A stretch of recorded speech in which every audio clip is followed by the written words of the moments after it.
Hello everyone and welcome back to my channel. I hope आप सब ठीक होंगे। आज का जो हमारा टॉपिक है that is MCQs on education for the fourth same batch 2019। जैसे कि आप सबको पता ही होगा कि लास्ट वीडियो में हमने कवर किए थे एमसीक्यूज रिगार्डिंग वैदिक एजुकेशन, क्योंकि वैदिक एजुकेशन को हमने डिटेल में पढ़ा था। आप सबने, अगर आपने उन वीडियोस को अभी तक नहीं देखा है तो लिंक आपको डिस्क्रिप्शन में मिलेगी, वहाँ से जाके आप उन वीडियोस को चेकआउट कर सकते हो, ठीक है। क्योंकि जो वैदिक एजुकेशन सिस्टम था उस सिस्टम को हमने डिटेल में पढ़ा था और उसके एमसीक्यूज भी किए थे।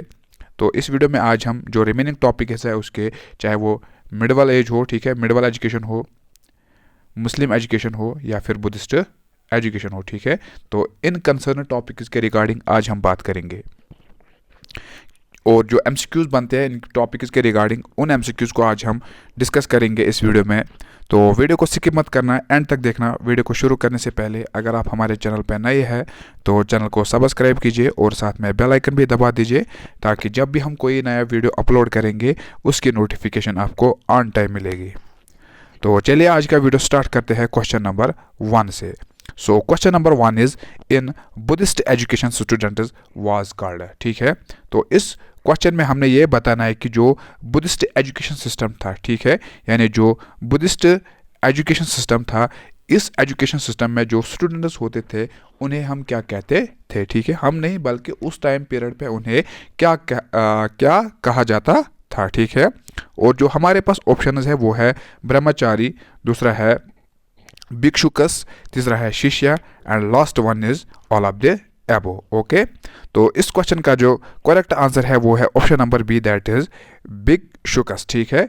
It is up to you, आप क्या प्रोनाउंस करोगे, ठीक है, लेकिन इस क्वेश्चन का जो करेक्ट आंसर है वो है option number B, okay. So option number B is the correct answer for this question. तो उसके बाद जो ऑप्शन नंबर सी है, आप सबको पता होना चाहिए कि ये किस टाइम पीरियड पे यानी किस एजुकेशन सिस्टम में स्टूडेंट्स को कहते थे, ठीक है। तो ये कहते थे वैदिक एजुकेशन सिस्टम में, ठीक है। So option number B is the correct answer for this question. So question number 2, that is the evidence required according to Buddhist education is, okay। तो इस क्वेश्चन के अकॉर्डिंग हमने ये बताना है कि जो एविडेंस थे, ठीक है, यानी जो एविडेंस हमें चाहिए, जो हमारे एविडेंस हमें ज़रूरत है, ठीक है, according to Buddhist education is, तो वो कौन से एविडेंस है, ठीक है। क्या वो आर्ग्यूमेंट है, क्या वो एग्जाम्पल है, क्या वो थ्योरी है या फिर all of the above, okay। So option number D, that is all of the above is the correct answer for this question. So the evidences required according to the Buddhist education is argument, example and theory, okay। So option number D is the correct answer for this question, okay। So question number 3, that is the main emphasis was given to the medieval education too, okay। तो इस question में हमने ये बताना है कि जो medieval education system था इसमें सबसे ज़्यादा किस एजुकेशन सिस्टम पे जोर दिया जाता था, यानी इस एजुकेशन सिस्टम में कैसे, मतलब किस तरह के सब्जेक्ट्स को पढ़ाया जाता था, ठीक है। और जो हमारे पास ऑप्शन है वो है वोकेशनल, दूसरा है technical, third one is both and the last one is none of the above, okay. तो अगर हम बात करेंगे मिडिवल एजुकेशन सिस्टम की, ठीक है, इसमें vocational as well as technical यानी इस तरह के सब्जेक्ट्स को पढ़ाया जाता था, ठीक है। So option number C, that is both of the above, ठीक है, यानी चाहे हम कह सकते हैं कि बोथ, चाहे वो वोकेशनल हो या फिर टेक्निकल हो, ठीक है, यानी यहाँ पे vocational as well as technical यानी दोनों को पढ़ाया जाता था। So option number C is the correct answer for this question. So next question is question number 4, that is medium of education during medieval period was, ठीक है।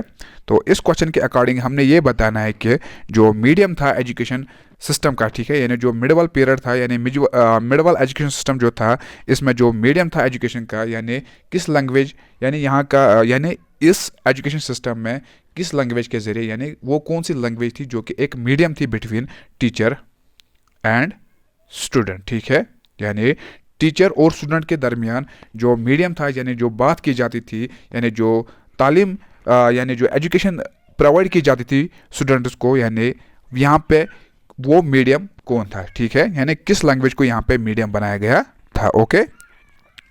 Option number A है तुर्की, option number B is Arabic, option number C is Persian and the last one is that is Latin. Okay, तो इस question का जो correct answer है वो है option number C, that is Persian. यानी Persian was the medium of education during medieval period. ठीक है, यानी जो मिडवल पीरियड था, ठीक है, इस टाइम पीरियड पे जो एजुकेशन सिस्टम था इसका जो मीडियम था दैट वाज पर्शियन। यानी Persian language was the medium of education. ठीक है, यानी जरिया ये था एजुकेशन सिस्टम का, लेकिन किस टाइम पीरियड पे?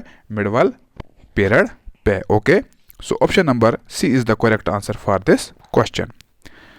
So question number 5, that is Hindu schools during Mughal period have been described by। ठीक है, यानी Hindu schools during Mughal periods। ठीक है, तो जो हिंदू schools थे during Mughal periods इन्हें किसने बयान किया था? ठीक है, क्या वो अबुल फजल थे, क्या वो बीरबल थे, अकबर थे, या फिर इनमें से कोई भी नहीं? तो इस क्वेश्चन का जो करेक्ट आंसर है वो है option number A, that is Abul Fazal। Okay, so option number A is the correct answer for this question.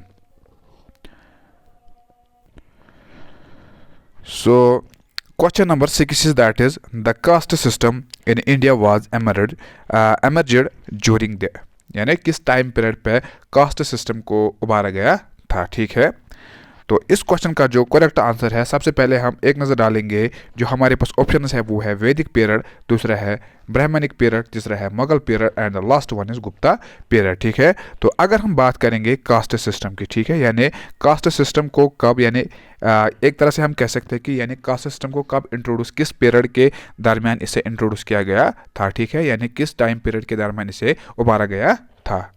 तो अगर हम बात करेंगे कास्ट सिस्टम की, आप सबको पता होगा कि कास्ट सिस्टम हम किसे कहते हैं, ठीक है, लेकिन it was emerged during the time period of, यानी ब्राह्मिक जो पीरियड था, ठीक है, जो ब्राह्मिक पीरियड था इस टाइम पीरियड पे ये एमर्ज हुआ था। ठीक है, so option number B, that is Brahmic period. Okay, so Brahmic period is the correct option for this question. So question number 7, that is during Buddhist period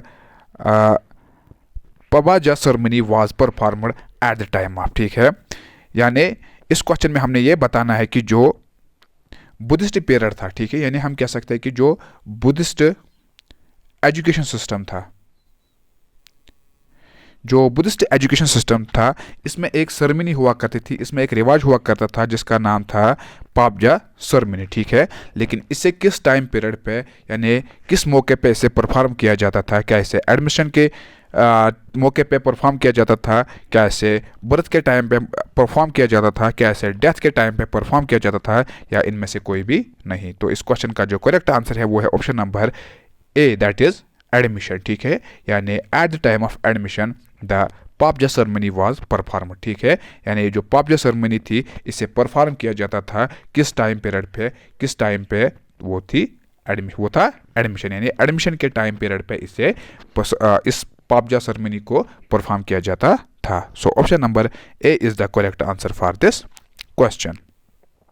so question number 8, that is during the Muslim period in India maktaba system was associated with. ठीक है, तो इस question का पहले हम इसका जो answer रहेगा उसके बारे में हम बात नहीं करेंगे पहले। ठीक है, तो पहले हम क्वेश्चन को समझेंगे, उसके बाद हम आंसर देखेंगे। ठीक है, तो क्वेश्चन में ये बताया गया है कि जो मुस्लिम पीरियड था, ठीक है, जब टाइम था मुस्लिम पीरियड का, जो मुस्लिम एजुकेशन सिस्टम था, ठीक है, इंडिया में जब ये टाइम पीरियड चल रहा था मुस्लिम पीरियड, ठीक है, तो इसमें क्या होता था? मकतबाज होते थे। ठीक है, तो मकतबा सिस्टम जो था ये किसके साथ एसोसिएटेड था? ये किसके साथ वाबस्ता था? ठीक है, क्या ये प्राइमरी एजुकेशन के साथ वाबस्ता था? ठीक है, क्या ये सेकेंडरी एजुकेशन के साथ, बोथ, या फिर इनमें से कोई भी नहीं? ठीक है, तो देखिए अगर हम बात करेंगे मकतबा की, ठीक है, जो मकतबा था it was associated with primary education. ठीक है, यानी in Muslim period maktaba system was associated with primary education, यानी ये प्राइमरी एजुकेशन के साथ एसोसिएटेड था। सो ऑप्शन नंबर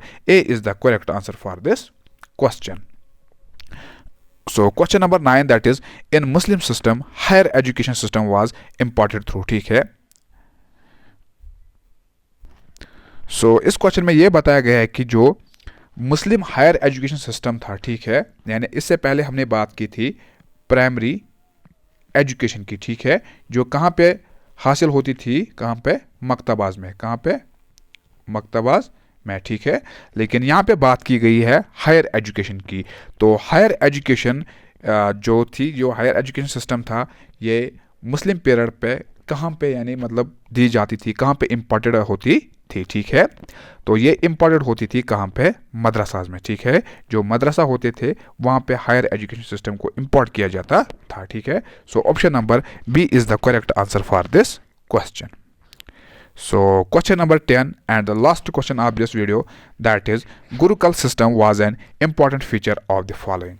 तो इस क्वेश्चन में हमने ये बताना है कि जो गुरुकुल सिस्टम था ये एक इम्पॉर्टेंट फीचर था किस एजुकेशन सिस्टम का। क्या ये वैदिक एजुकेशन का सिस्टम था, क्या ये वैदिक एजुकेशन सिस्टम का एक इम्पॉर्टेंट फीचर था, क्या ये मिडिवल एजुकेशन का था, बुद्धिस्ट या फिर मुस्लिम एजुकेशन, ठीक है। तो अगर आपने पढ़ा होगा that was the important feature of वैदिक एजुकेशन, ठीक है। वैदिक एजुकेशन में गुरुकुल्स होते थे, ठीक है, आश्रम्स होते थे, लेकिन यहाँ पे कहाँ पे पढ़ाया जाता था, यहाँ पे गुरुकुल्स में पढ़ाया जाता था, ठीक है। और जो यहाँ के टीचर होते थे उसे कहते थे गुरु, और जो स्टूडेंट्स होते थे इन्हें कहते थे शिष्य, ठीक है। So option number A is the correct answer for this question. So that was all about today's topic. Hope you like this video. अगर वीडियो पसंद आया तो वीडियो को शेयर कीजिए और चैनल को सब्सक्राइब कीजिए और अपना सपोर्ट बनाए रखिए, ठीक है। तो मिलते हैं इंशाल्लाह नेक्स्ट वीडियो में, तब तक के लिए अल्लाह हाफिज़.